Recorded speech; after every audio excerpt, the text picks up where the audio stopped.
Stem cell nutrition therapy নিয়ে যারা বিশ্বে কাজ করছেন তাদেরও আপনি খুঁজে পাবেন গুগলে গেলে, সেখানে আপনি আমার নামটিও পাবেন। আমার একটি বিশেষত্ব হচ্ছে স্টেম সেল নিউট্রিশন নিয়ে আমার অনেকগুলো লেখা, যেটি আমেরিকান একটা জার্নালে ছাপা হয়েছে।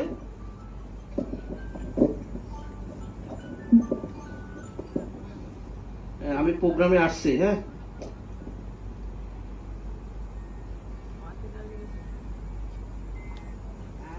আমেরিকান একটা জার্নাল, এটাকে একাডেমিয়া এডু বলা হয়, এটাকে ই জার্নাল, যেখানে প্রায় 40 মিলিয়ন গবেষণাপত্র রয়েছে, 17,000 ইউনিভার্সিটি এই লিঙ্কের সাথে যুক্ত। যারা গবেষণা করে তারা এই প্ল্যাটফর্মের সাথে যুক্ত।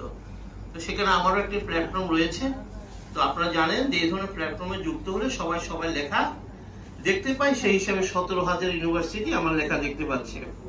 আমার বিশেষত্ব হচ্ছে 2022 সালে আমেরিকার হার্ভার্ড ইউনিভার্সিটি আমার স্টেম সেল নিউট্রিশন থেরাপি নামে যে মেন আর্টিকেলটি ছিল, এটি তাদের নার্সিং কোর্সে স্টুডেন্টদের পড়ার জন্য আপলোড করেছে।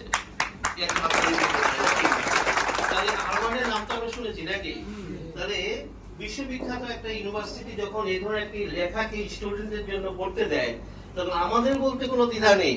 আজকে প্রকৃতির ক্ষমতা, প্রকৃতির পণ্যের ক্ষমতা সম্পর্কে আমরা যে বক্তব্য উপস্থাপন করব, তাতে